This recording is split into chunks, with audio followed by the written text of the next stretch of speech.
Yaorana et Maeva sur ITFM, chers auditeurs. Aujourd'hui, nous recevons Poerani Eb, Yaorana ma belle, qui va nous parler justement de la méthode Montessori, mais appliquée à la culture et à la transmission de notre culture.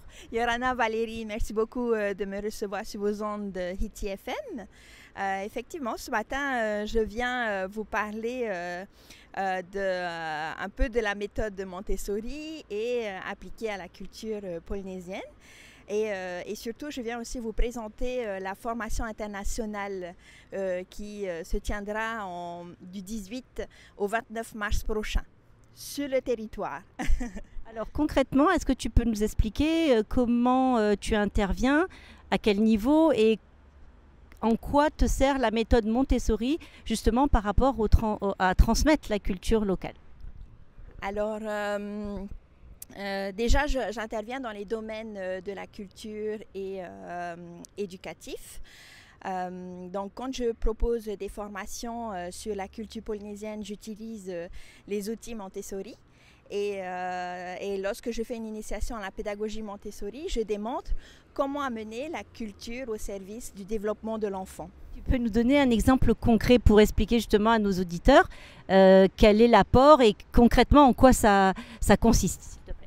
Alors, donc concrètement, lorsque je propose des ateliers aux enfants, je vais prendre en compte déjà tous les aspects, tous les critères pour monter une activité, les critères montessoriens pour monter une activité et aussi pour mettre en avant la culture.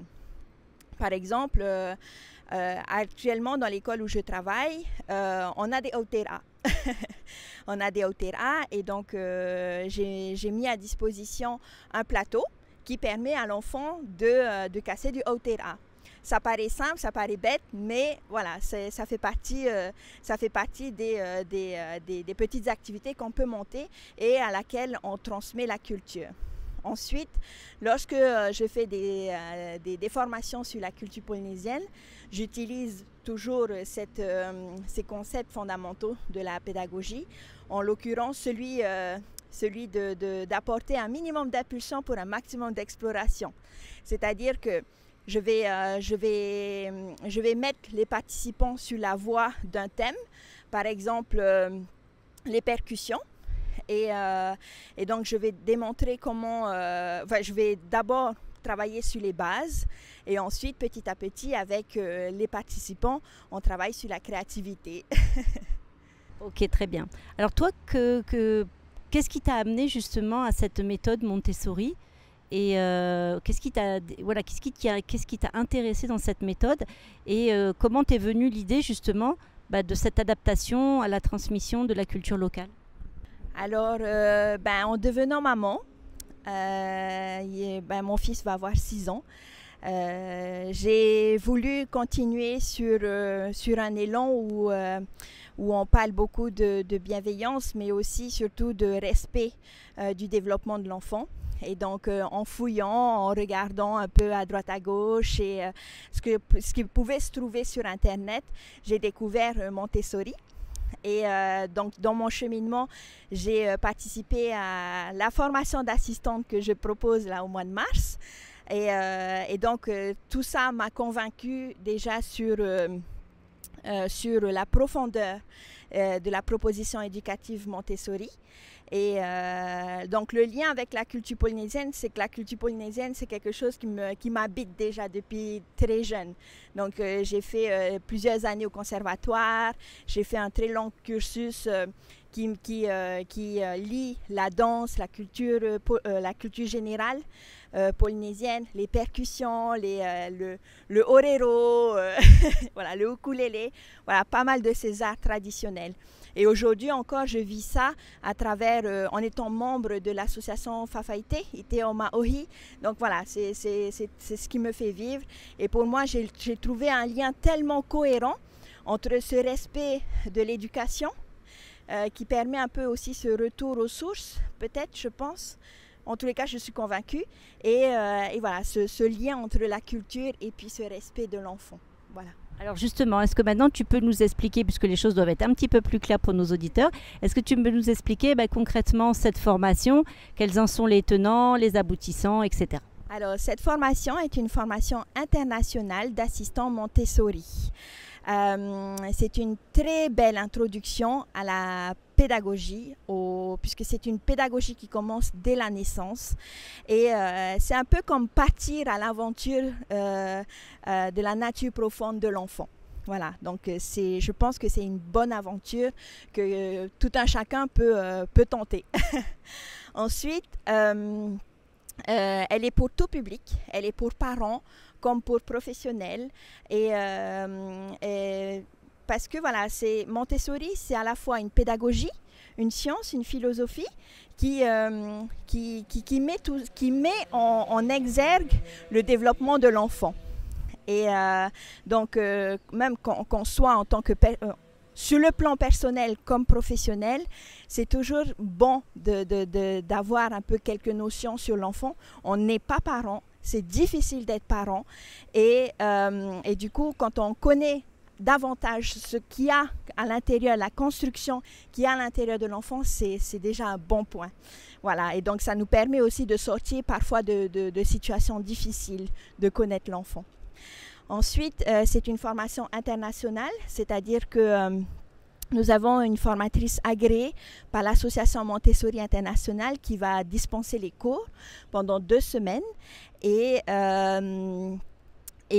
donc, elle est reconnue par l'Association Montessori Internationale qui a été créée elle-même par Maria Montessori. Voilà, c'est un peu un gage de qualité et de conformité. Ensuite, le tarif est au même tarif qu'à l'international, voire moins. C'est-à-dire qu'en le faisant ici sur le Fénois, on économise des billets d'avion, on économise l'hébergement, on économise un voyage. Et c'est une vraie chance. Par exemple, en France, pour les 3 sessions qui sont proposées dans l'année, c'est complet. Voilà.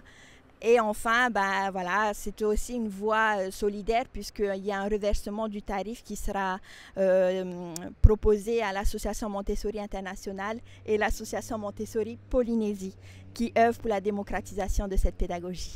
Ok, très bien, je trouve que c'est très clair. Alors, c'est donc les dates, le lieu et puis les modalités d'inscription peut-être? Bien sûr, merci. Alors, les dates du 18 au 29 mars prochain. Le lieu au Manava, à l'hôtel Manava. Donc, les horaires sont de 8h30 à 15h30. Les modalités d'inscription, il suffit de nous envoyer un petit message sur notre page Facebook, Emma Polynésie, par mail, emmapolynésie@gmail.com ou par téléphone 87 717 320. Très bien, je pense que là, tous les renseignements sont donnés. Pour ceux qui se demanderaient qu'est-ce que ça peut leur apporter, est-ce que tu peux décrire, tu disais par exemple tout à l'heure, la gestion parfois de situations compliquées par rapport aux enfants. Est-ce que tu pourrais donner comme ça un petit exemple concret qui permettrait justement aux auditeurs de se projeter et de voir un petit peu ce que ça pourrait leur apporter? Alors, ce qui pourrait rapporter concrètement aux parents, par exemple, tous les jours, je vais prendre l'exemple du matin. Le matin où ça paraît un peu compliqué. Ce genre de formation en fait permet de réfléchir, de conceptualiser à l'environnement qu'on propose à l'enfant.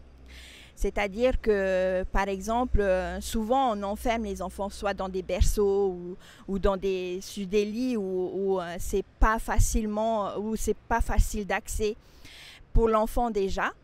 Pareil pour l'armoire où on peut déjà initier l'enfant à savoir où est-ce que sont ses slips, ses t-shirts, ses shorts. Voilà, déjà réfléchir à comment on peut améliorer l'aménagement d'une chambre d'enfant pour que justement les matins soient un peu plus gais. Au même titre que les petits déjeuners, là où il pourra trouver son petit bol de lait, son petit bol de céréales. Voilà, tout ça, c'est une formation, par exemple, qui permet de réfléchir à comment je peux aménager chez moi pour améliorer ses rapports avec l'enfant. Alors, tu vas me dire si je me trompe, mais pour résumer, en fin de compte, L'objectif, c'est de réfléchir comme si on se mettait à la place de l'enfant, en fait. C'est ça. Comment on peut le rendre autonome, libre, puisque c'est ça, c'est le principe de Montessori, la liberté de l'enfant. Comment on peut le rendre libre? Tout simplement, entre guillemets, voilà, en se mettant à sa place et en essayant d'anticiper sur comment pourraient être les choses organisées pour que ça soit beaucoup plus adaptable pour lui. Je ne me trompe pas. Tu as très bien compris. Oui, c'est ça. Oui, tu as très bien compris. On parle beaucoup de cette liberté dans un cadre et il ne s'agit pas de juste laisser l'enfant faire tout ce qu'il veut. Au contraire, c'est de lui donner le choix parce que c'est un des besoins fondamentaux dans le développement, c'est quand même d'avoir des lignes directrices. Et nous, en tant qu'adultes, on est là pour être très clair dans ces lignes directrices précises. Et justement, ça permet à l'enfant d'être libre, de gagner en liberté, en autonomie. Et ça permet aussi aux parents d'être un petit peu plus zen, parce que c'est ça qui est important. Aussi, on ne fait pas ça que pour les enfants, on fait ça aussi pour les parents. Alors, je vais te laisser le micro pour le mot de la fin, comme ça, si tu peux redonner les dates, les contacts de cette formation donc internationale Montessori. Alors, pour la formation internationale Montessori, l'assistante Montessori, contactez-nous, Emma Polynésie, par mail, emmapolynésie@gmail.com, la page Facebook ou au téléphone 87 717 320. Je pense que c'est vraiment une belle aventure à tenter. Du 18 au 29 mars, Maururumete et Na Tutearuha. Merci beaucoup à toi. Écoute, j'espère qu'il y aura beaucoup de participants et que les gens se enrichiront. Comme tu le dis, on ne naît pas parent, on le devient, et souvent en même temps qu'on les élève, surtout le premier. Comme ça peut permettre aussi de donner des clés. Maruru, et merci à tous nos auditeurs. Merci à notre partenaire 100% LED de nous envoyer un aussi beau soleil, une aussi belle lumière. Et on vous souhaite à tous une très bonne journée, Nana.